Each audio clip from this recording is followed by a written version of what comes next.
Peace. In the name of Allah, I'm Aubrey Muhammad. I pray that everyone is well.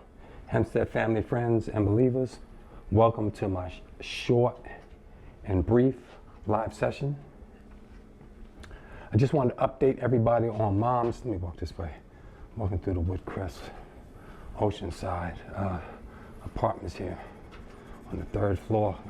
I didn't want to disturb Mom as she's back from the hospital. This is just an update on her condition because it was challenging. Okay, Mom was at Northwell Hospital a week ago. She was admitted there Thursday.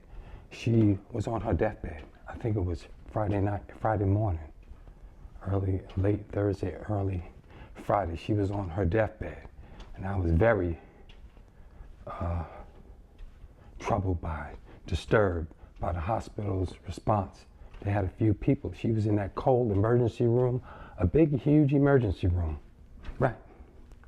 Big, huge, cold emergency room. She had a fever, so the cold didn't affect her so bad.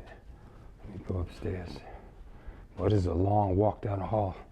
I'm just walking through the hall because it's such a long walk. She was on her deathbed.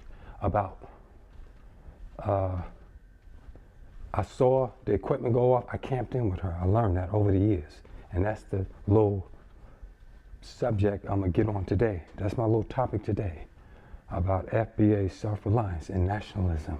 And we need our own institutions to care for us. These people don't care for us, okay?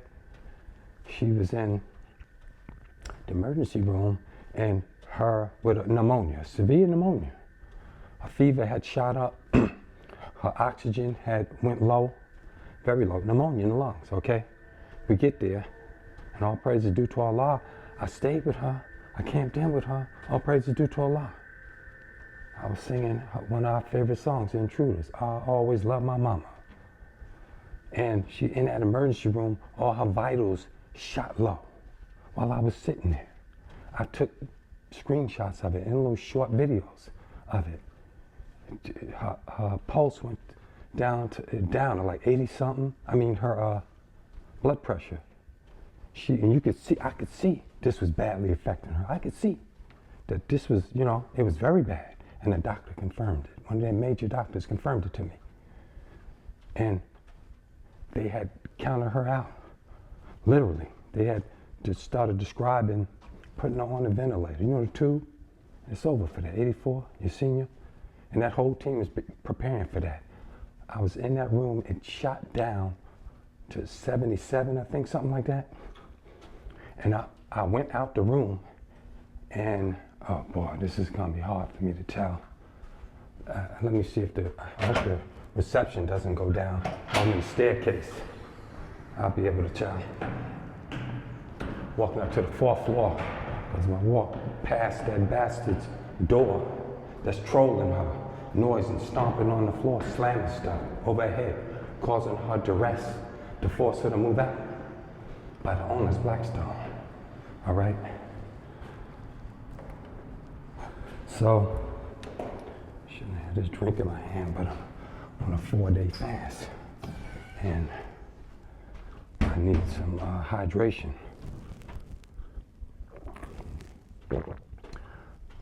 Her blood pressure hit about 77, something like that. All alerts are going off, the alarms on all that equipment. I can see her decline. I could see her fading away. I went outside, and there was a woman at that.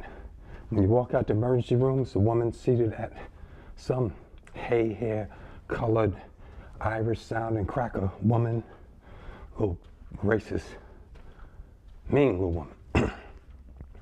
She would, when someone walked out that emergency room door, she would turn her head to see who it is and greet them accordingly. And when I walked out there, she would see it's me and turn her head, act like she didn't see me. She did it the whole time I was there. That's a Chronos complex. They can't take, they don't have no concern about it. They don't have empathy for our pain or concern for us. And they don't like taking orders from us, taking demands from us, for us being demanding about things for care and concern. They're cold. nothing in them. And I met that woman. That woman was at the front. Everyone I treat Curtis with charm, respect, and courtesy. I'm firm in my resolve because I'm strong, because I'm a warrior, soldier. So I said, my mom her vitals are gone. And she said, okay, like a little, she said, okay, I'll notify everybody. So I'm astounded that she's not alarmed, that she's not relating to my emergency. Yes, this happened. Northwell Emergency, the main hospital, 300 Community Drive in Manhasset. So I go back in there. I'm caring for her, looking over her, trying to talk to her, keep her stable, to talk with her. And then more minutes go by. I'm just sitting there. And I recorded this on my phone. I was recording her vitals, which kept getting worse. After a couple of minutes, I went back out there. Saw another person. Her ass wasn't out there when I went out there. Spoke to another fellow across the way there. I notified him, look, my mom, it's just bad. She's not responding. It is horrible, okay? It's looking bad for her. Her blood pressure's like 77 and alarms are going off. This is alarming. She's responding badly to this. And he said, okay, I notified somebody. I think he looked like he went to, but that woman didn't. It must have been a total about 20 minutes. It must have been about a total of 20 minutes before I went back out again. I did it like 3 or 4 times, going outside the emergency room. Look, my mom, she's not responding. This is bad. My mom was on her deathbed. The main doctor told me that I have his card. 20 minutes. It was so bad. She was in such a bad condition that they sent a rapid response team in there. That whole huge emergency room looked like it was about 3 times the size of the space here. See the space behind me? I don't know, but 20, this is about 15 feet, about 20 something feet, about 20 something, a huge emergency room in Northwell. Y'all know who it is. And that room filled up with teams of people to revive her because she was on her deathbed. And they were preparing me. Look, are you prepared to put her on a ventilator? Are you prepared to do open chest compression? That's how bad it was. She was dying. And they were preparing for that. And I went and spoke to her and put my hand on her shoulder and one hand in her hand. And I comforted her and I brought her back. And they all looked around like I'm Jesus, which is true because they're devils. And she came back from that. All praise is due to Allah. And this is the devil that's giving her a big problem. This is a problem 457. The no good rat devil in that apartment stomping, slamming stuff down. He's like an alleged contractor of Blackstone, BlackRock, and big huge corporations that own all of the housing, especially in America, especially in New York, Long Island. They own all of it. They pay them. It's a contractor to dislocate people. They've been doing this to us for years at the Avalon Westbury for a decade. It's a game. And that horrible bastard yesterday slamming stuff. Watch, she's recovering. She's got her oxygen back. I got an iPhone in my pocket here monitoring her on FaceTime. If I hear her, that's why I'm going to be just a couple of minutes. I'm going to go back down and see her at 357 under that beast apartment. So she revived, and I camped in with her. She was there a week and 7 days, and I refused to take her to hospice. They'd have finished her off in hospice. I just want to let y'all know, though, she's stable. All right, all praise due to Allah. She's stable. She's recovering.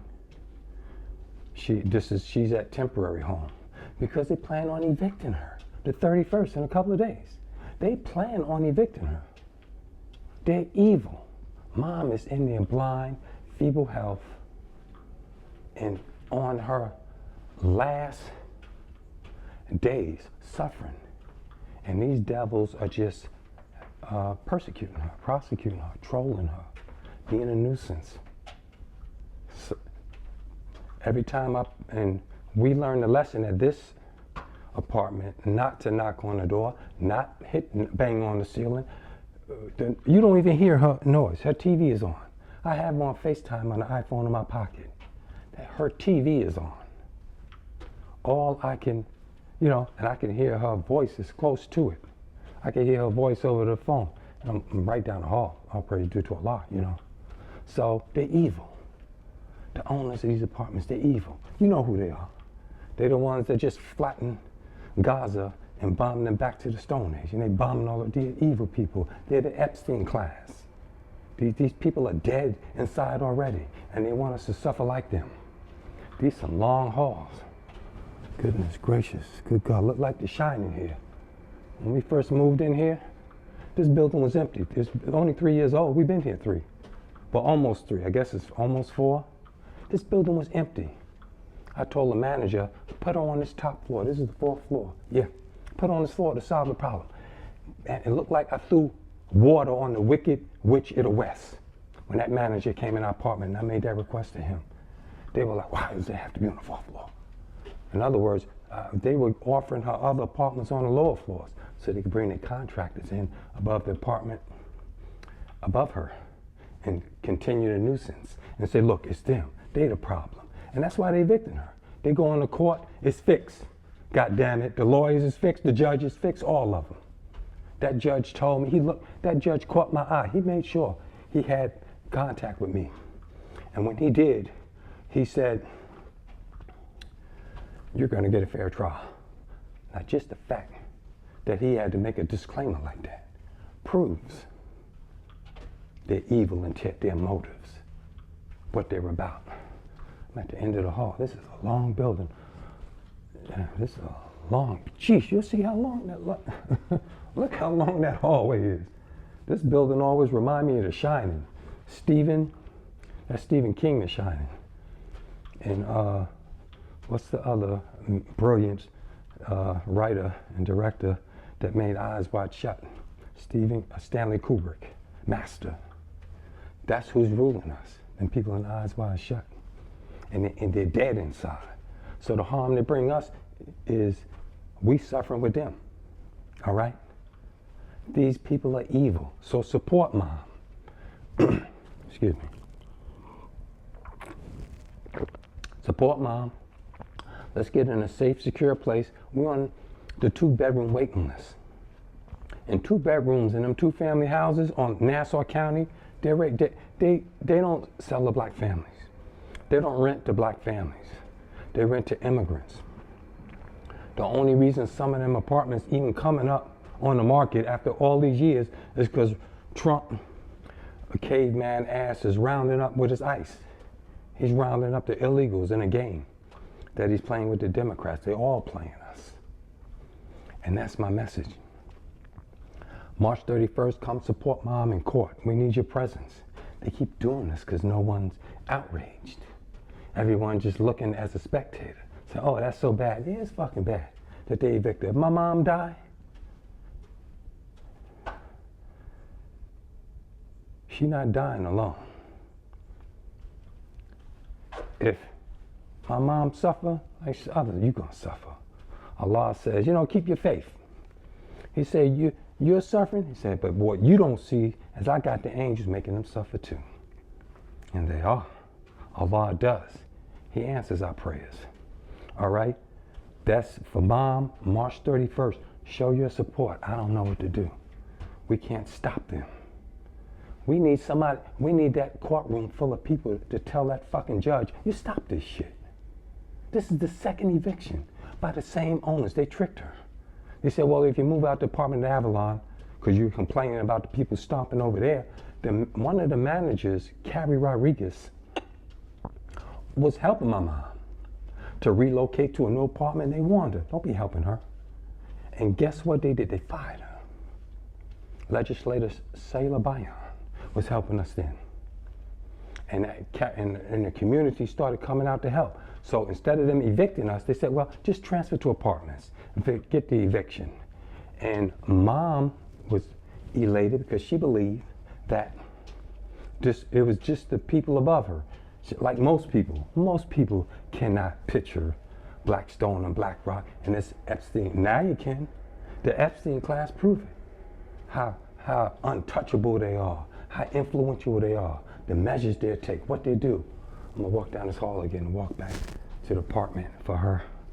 And just to resolve this, because that's my message to us today. We have to form our own institutions. We gotta look out for our own people.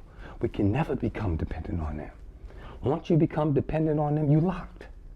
You're locked in to dependent on them. Then they just go in on you.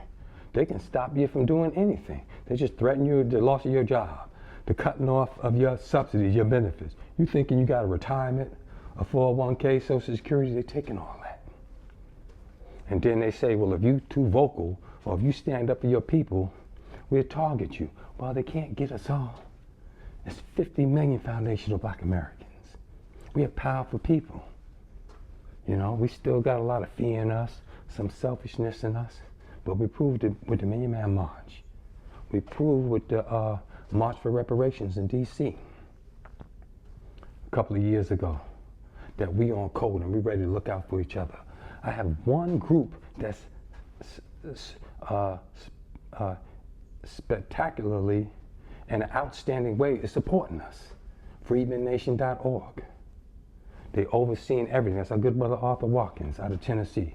Matter of fact, if you Black American lineage here from hundreds of years here, child of slavery, grew up here, especially from the South, you're a freedman, that's a status we had.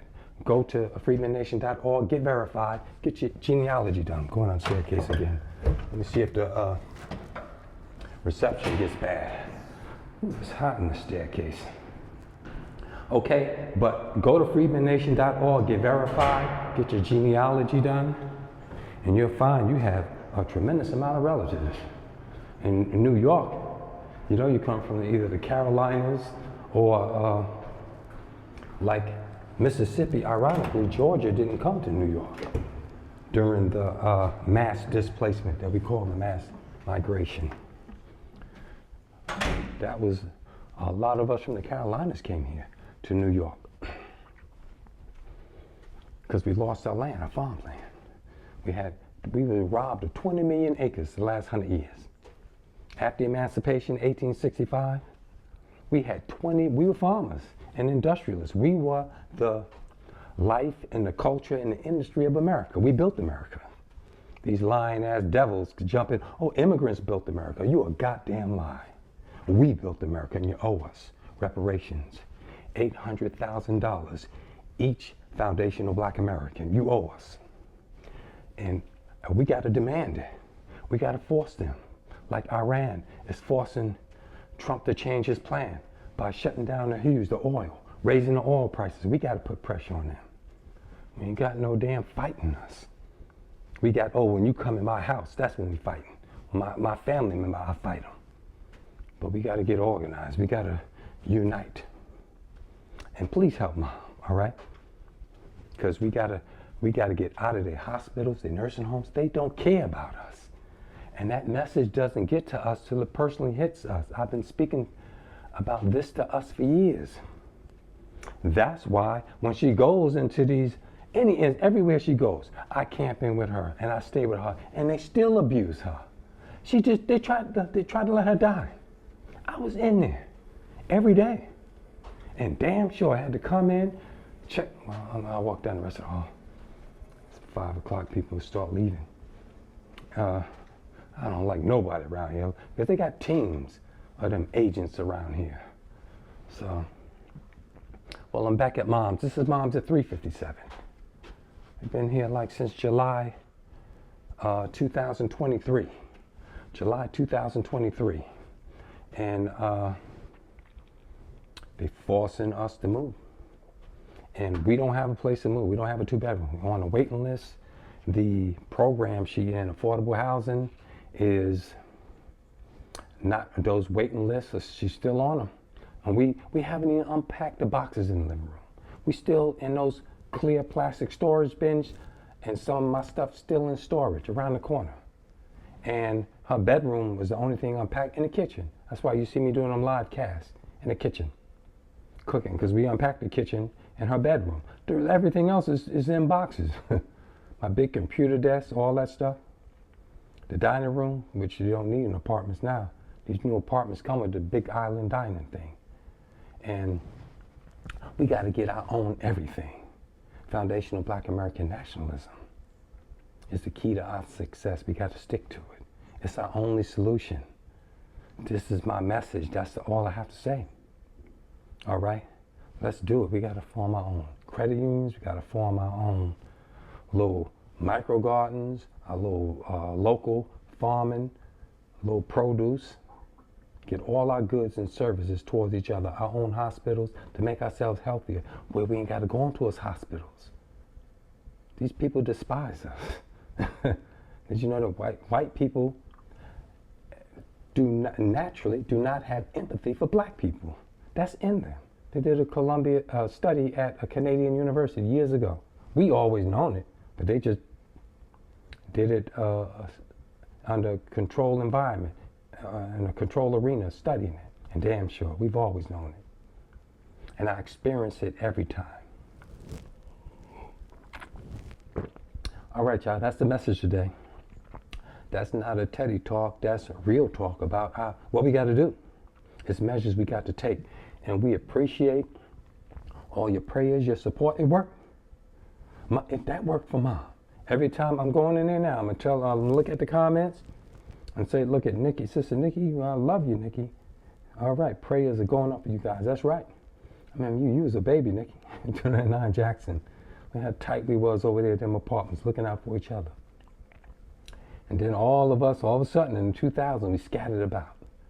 And they do have apartments out in Suffolk County. That stuff is nobody wants to move out there. You can't get isolated. We got to get up in the good places, all right? So thank you for your prayers. We appreciate it. Me and Mom, we pray a couple of times a day, constantly. Every breath you take when you are righteous and you striving and you got Allah on your mind with the mission there is a prayer. And Allah answer prayers. And it's y'all. And if the people don't help you, Allah will make you angels. He'll help. But come support Mom, because the system is fixed against us. You know, it takes personal experience for many of our people to find this out. I've done that since I've been studying. Most Honorable Elijah Muhammad, Minister Farrakhan put that in us. Elijah taught us well. All right? So let's strive together. Let's team up. I got my drink in my hand, my Red Bull. Because I'm on a 4-day fast. I haven't eaten in 4 days. This is Ramadan. I was eating fasting, how to eat to live during Ramadan.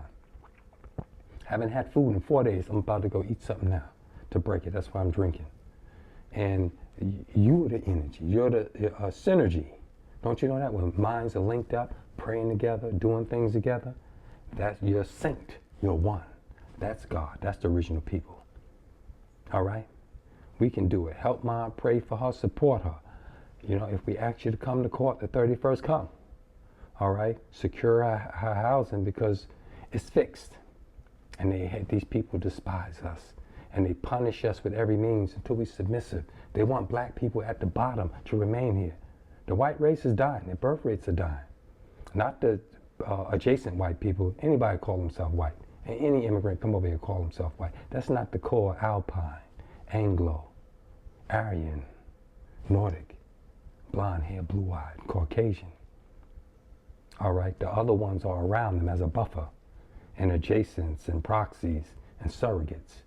The real deal have been dying for a long time, and they despise seeing us satisfied and happy. Foundational Black Americans, they despise us. And they take every measure against us. The events you see going on around the globe, that's all surfaced around our reemergence. They know they're dying, and we're reemerging, and they don't want to see us satisfied, happy, living in freedom, justice, and equality. They want to see us forever servants and a permanent underclass, but we're not. We're not their slave. The slave is dead. That's over. We the freedom people. We're the righteous. We got to stand up. We got to build our own institutions. All right? And it starts with you and me, pulling our resources together, just our energy. We'll get it done. Family, thank you for joining me for this short talk. And I updated you on Mom. She's stable, and she's doing a little better. And it's true, I revived her in that emergency room. That whole team, they had a whole rapid response team in there, filled up that entire huge cold emergency room. And they were all stunned and amazed that I did that. And we can do it with each other, with every day. That's synergy when we're synced in together, teaming up. We can do it. All right, family. Thank you for joining me. I leave you as I greeted you in the ancient Arabic words of peace. Assalamu alaikum. Peace unto you. Have a blessed and graced day. Peace.